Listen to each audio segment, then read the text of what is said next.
Vamos lá. Aula 4, obrigações de meio, que eu até perguntei ontem na aula, né? Vou fazer a pergunta no simulado. A obrigação do advogado é a obrigação de... Aí todo mundo, meio. Então, vai ser uma das perguntas do simulado. Então, o devedor, que sou eu, né, advogada, eu vou fazer um contrato com o meu cliente, eu não sou obrigada a ganhar a causa, mas eu sou obrigada a me empenhar com zelo a função que me foi outorgada, os poderes que me foram outorgados. Então, eu coloquei aqui para vocês: o devedor precisa se empenhar com zelo, responsabilidade técnica para obter o melhor resultado possível. Então, isso é uma obrigação de meio. Quem tem obrigação de meio? Profissionais liberais, como médico e advogado, dentista, não são obrigados a um resultado perfeito, mas ele vai se empenhar com zelo o encargo que lhe foi outorgado. Igual eu falei para vocês, eu fiz a cirurgia, né, no dente, eu estava com uma lesão na raiz, no último molar, e aí eu tive que fazer a cirurgia para fazer, porque eu estava com perda óssea também, e aí o enxerto e o implante, né? Então, ainda estou aqui com a gengiva dolorida, que tem 15 dias que eu fiz a cirurgia.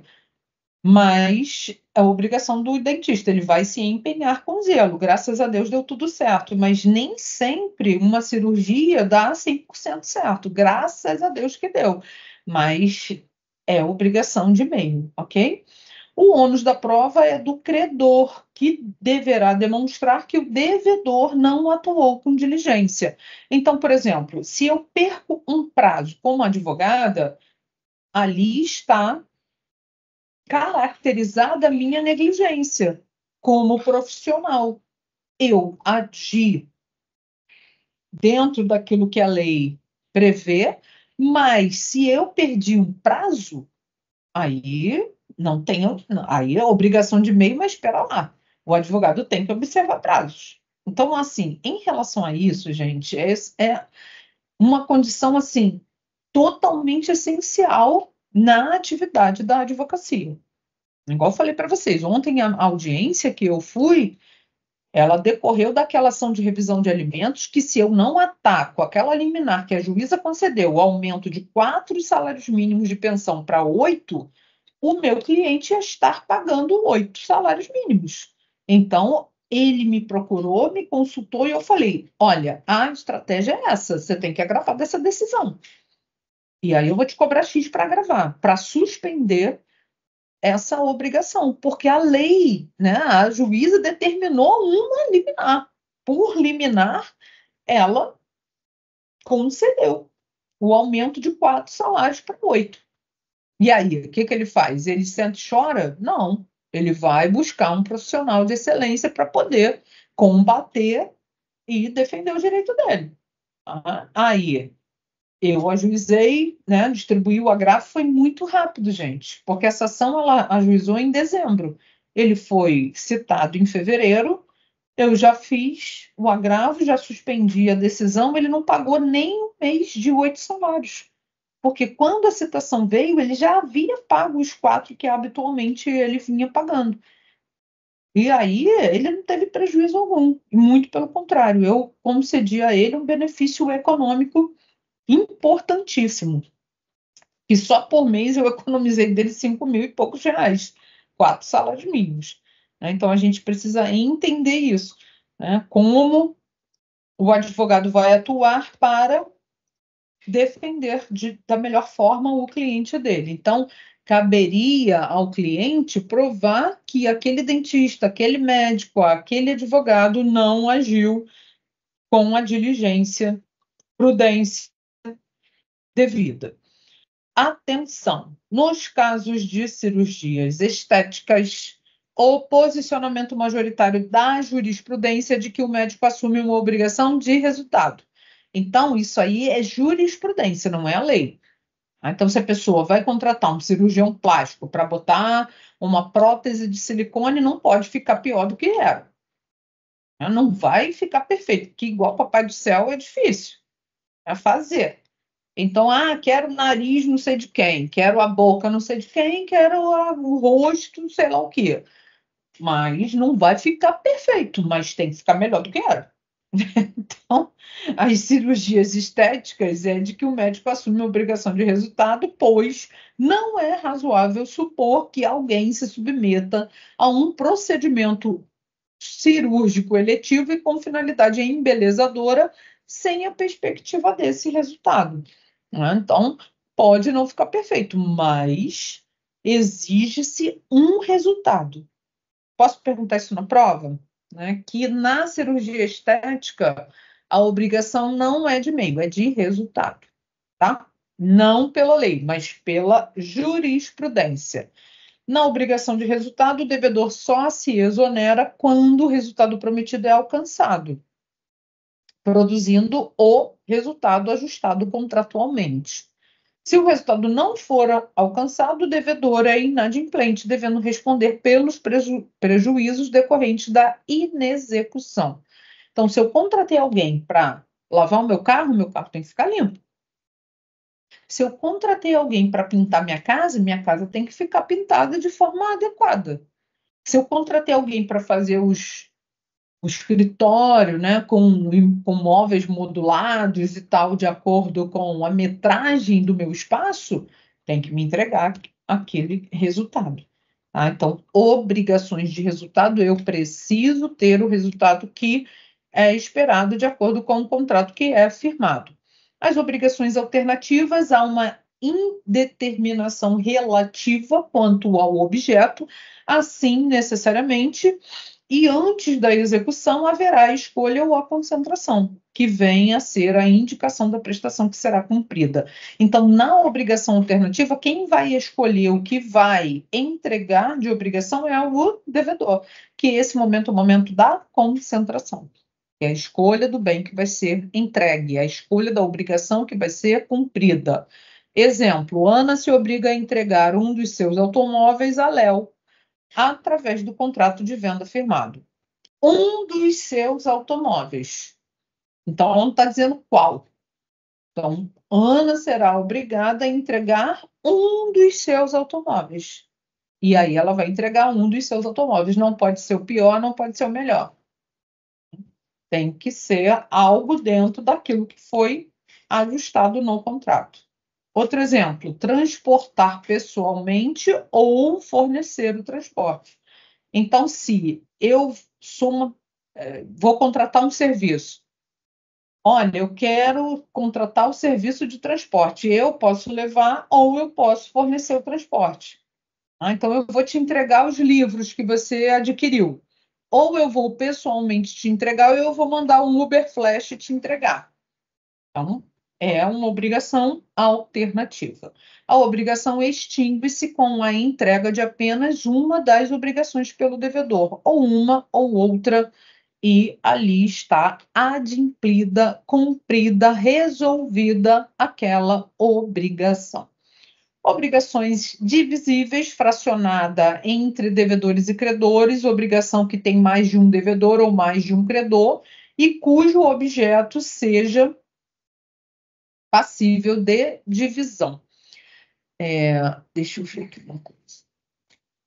Depois que eu terminar aqui, eu vou fazer uma foto com vocês, tá? Se vocês puderem, gente, avisem nos grupos sobre a aula, que eu estou na aula 4, vou terminar a aula 4, vou dar a 5 e a 6, não vou dar intervalo, e aí a gente termina um pouquinho antes do horário habitual da aula, só para poder fazer essa reposição aqui, tá?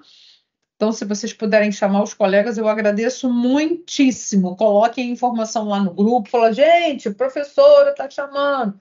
Então, eu sei que alguns estão tendo aula de constitucional hoje, né? Mas pede pelo menos para entrar um pouquinho. Então, vamos lá. A obrigação divisível é aquela que é fracionada entre devedores e credores. Então, a obrigação que tem mais de um devedor ou mais de um credor e cujo objeto seja passível de divisão. A regra é o 257. O que diz o 257? O legislador estabeleceu como regra a divisibilidade das obrigações e, excepcionalmente, a indivisibilidade diante da impossibilidade física, econômica ou natural ou jurídica da divisão. Tá? Então, obrigações divisíveis. Então, pode ser fracionada. Tá? Obrigações indivisíveis têm por objeto uma coisa ou um fato não suscetível de divisão.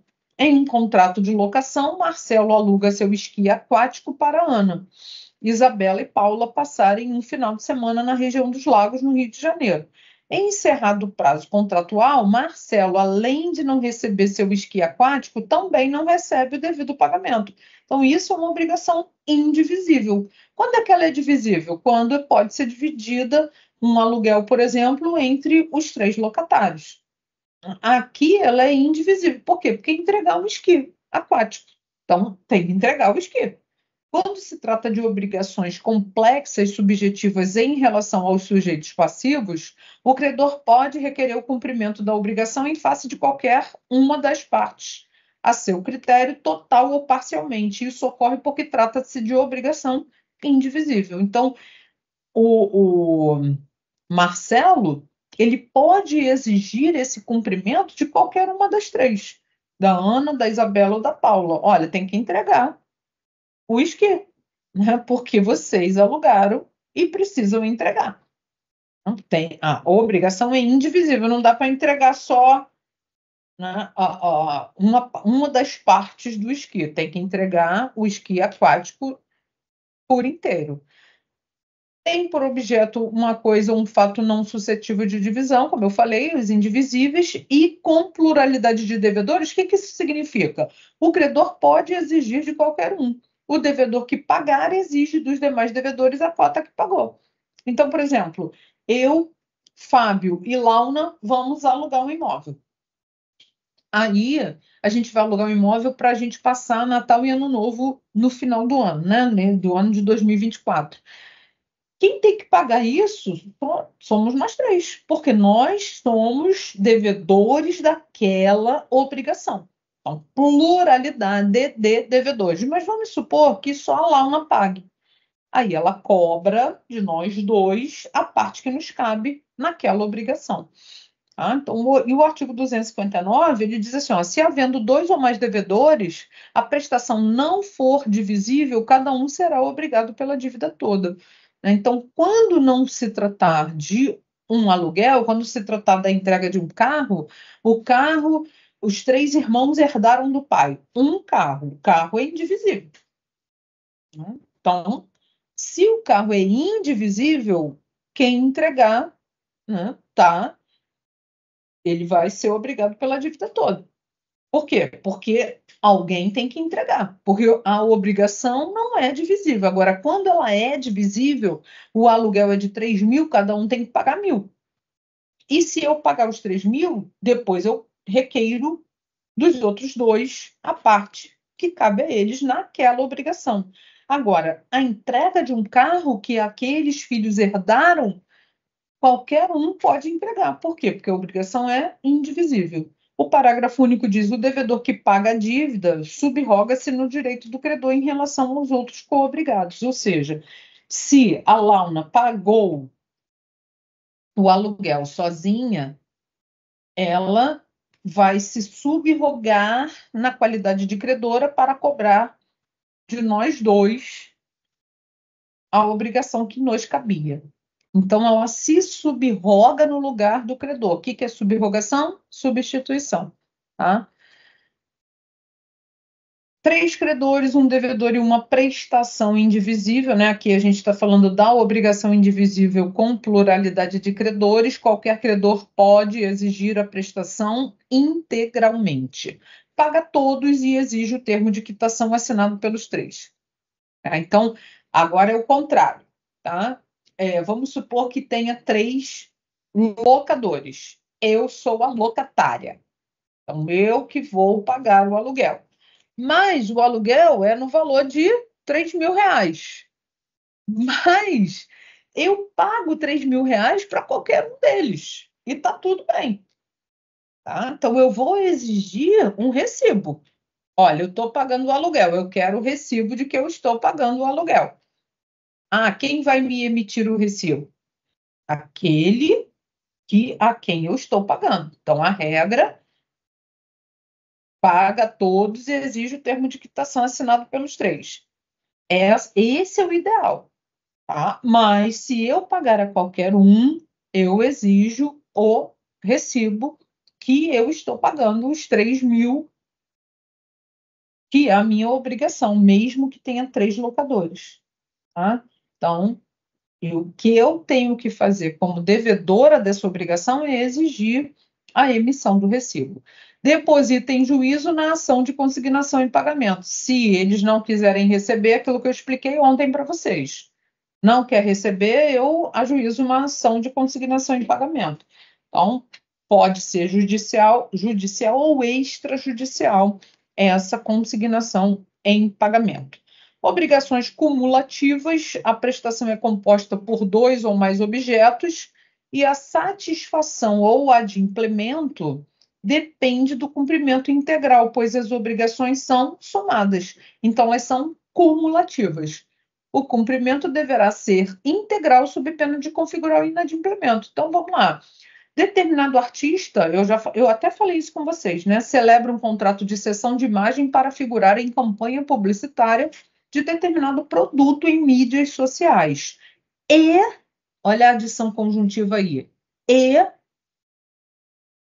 para comparecer ao evento de lançamento do mesmo produto. Então, ele vai assinar um contrato cedendo a imagem dele, claro que é remunerado, né? Por exemplo, quando eu gravo aula para Estácio, para o IBMEC, eu recebo pelo meu contrato minha cessão de direito de imagem. Por quê? Porque aquela minha imagem vai ser veiculada para o Brasil inteiro de alunos que vão comprar aquele curso, aquela pós-graduação. Então, eu estou cedendo onerosamente a minha imagem. Mas, por exemplo, no lançamento do curso, pode ser que eles exijam que eu esteja presente no evento também de lançamento daquele curso. Então, são obrigações cumulativas, não alternativas. Isso mais isso. Tá? Então, caso ele participe da campanha publicitária, mas não compareça ao evento, terá inadimplido parcialmente o contrato, porque o adimplemento do contrato por inteiro é uma coisa e outra, é uma coisa e outra. Então, não vamos esquecer disso. Obrigações alternativas, caracterizada pelo fato de o seu adimplemento depender do cumprimento de apenas uma das prestações. Então, quando se trata de obrigação alternativa, eu tenho isso ou aquilo. Ah, então, olha o exemplo. O mesmo artista tenha celebrado um outro contrato, perdão, obrigando você a comparecer ao evento de lançamento de um determinado produto ou de postar uma foto em suas redes sociais recomendando o mesmo produto. Então, é uma obrigação alternativa. Olha, eu vou comparecer ao evento de lançamento ou eu vou fazer uma postagem no meu Instagram, porque eu sou digital influencer e eu vou dizer que eu estou usando aquele produto, né? Porque antigamente, né, a gente tinha muito isso. A Gisele Bündchen usa Monange, né? Usa Pantene? Não. A Xuxa usa Monange? Não, né? Mas elas emprestavam a imagem delas para fazer propaganda daquele produto. Como se pode perceber, nas obrigações alternativas há uma indeterminação relativa quanto ao objeto. Assim, necessariamente, antes da execução, haverá a escolha ou a concentração, que é sempre frisando sobre isso, tá, pessoal? Concentração é o momento de escolha da entrega da obrigação, que venha a ser a indicação da prestação que será cumprida. Então, quem escolhe? O devedor daquela obrigação, é ele que vai escolher. Obrigações solidárias, o artigo 264 vai dizer que há solidariedade quando, na mesma obrigação, concorre mais de um credor ou mais de um devedor, cada um com direito ou obrigado à dívida toda. Cada credor pode cobrar a prestação como um todo e cada devedor deve na totalidade. Então, aqui o exemplo que eu dei: 3 locatários e um locador, que eu até já falei isso com vocês, inclusive na aula, né? Então, eu, Fábio e Launa estamos alugando um imóvel do Wagner. Então, o Wagner é o locador, nós três somos os locatários. Então, o aluguel é de R$ 900, pode cobrar de qualquer um. O Wagner pode cobrar de mim, da Launa ou do Fábio. Tá? Um locatário e três locadores, irmãos que não se entendem. Então, é um problema sério. Então, os três irmãos herdaram aquele bem do pai e quer alugar, mas eles não se entendem. Então, artigo 2º da Lei do Inquilinato prevê: paga o bem pagando a qualquer um deles. Então, eu sou a locatária, eu vou pagar a qualquer um e vou exigir que emita o recibo. Mas qual é a regra? Eu pagar 1/3 para cada um, para não haver confusão. Mas eu posso pagar a qualquer um e exigir o recibo de que eu estou quites com aquela obrigação. A solidariedade não se transmite aos seus herdeiros, restringindo-se ao seu quinhão hereditário. Tá? Então, se cada um herdou 1/3 daquele bem, cada um vai ter direito a receber 1/3 do que lhe cabe naquela herança. A solidariedade decorre da vontade das partes ou da lei. A gente já falou sobre isso também na aula, né? Por quê? Porque eu compro a casa junto com os meus amigos se eu quiser. Eu caso com meu marido se eu quiser, pelo regime que eu quiser. Então, ela decorre da vontade das partes ou aquilo que a lei impõe. Por exemplo, a pessoa que é casada, ela querendo ou não, ela estabeleceu um condomínio ali. Ela estabeleceu uma obrigação solidária. Claro que há casos e casos. Tá? Então, por exemplo, hoje eu atendi uma cliente, um casal, né? Ela é casada com ele, mas ele tem uma filha de um relacionamento anterior. Ele tem que pagar pensão. Essa obrigação é dela? Não. Essa obrigação é dele. Então, ela não tem nada a ver com isso, porque essa obrigação não é dela. Agora, se ele contrai uma dívida durante o casamento, ela também tem que pagar. Por quê? Porque dentro de um casamento, tudo vai ser partilhado, ônus e bônus. Tá? Professora, estou aproveitando para curtir lá o seu Insta. Ah, muito bom, Wagner. Curte mesmo, tá? Porque aquela tá um perrengue, gente. Aquela publicação que eu fiz sexta-feira passada no na DEAN, gente, tem mais de 10 mil visualizações, mas as pessoas não curtem. Por que que as pessoas fazem isso, né? Mas também, tudo bem, que ninguém é obrigado a curtir nada, né? Então, mas, poxa, custa. Vai cair o dedo? Foi isso que eu falei ontem na aula, né? Não vai cair teu dedo se você clicar lá 2 vezes. Aproveita e curte tudo, tá? Mas tudo bem, vamos lá. Artigo 942 diz assim: os bens do responsável pela ofensa ou violação do direito de outrem ficam sujeitos à reparação do dano causado. E se a ofensa tiver mais de um autor, todos responderão solidariamente pela reparação. Parágrafo único. São solidariamente responsáveis com os autores, os coautores e as pessoas designadas no artigo 932. Então, se no Código de Defesa do Consumidor, por exemplo, eu até dei esse exemplo para vocês, que eu comprei uma máquina de lavar para minha mãe, e a máquina, em 13 meses, parou de funcionar. Então, eu comprei nas Casas Bahia uma máquina de lavar da Brastemp. Então, contra quem eu ajuizo? Eu ajuizo a ação contra todos os que fazem parte da cadeia produtiva daquele bem ou daquele serviço. Tá? Então, no CDC, a responsabilidade é solidária do fornecedor. Eu já falei com vocês em aulas pretéritas a respeito disso. Então, na hora de eu ajuizar uma ação, eu ajuizo a ação contra a Brastemp, contra as Casas Bahia, contra a transportadora, contra todos que fazem parte da cadeia produtiva daquele bem ou daquele serviço. E quem deixa a critério do juiz decidir quem vai pagar. Tá? Muito bem, obrigada e vamos para a aula 5. A aula hoje está, ó, papão, né?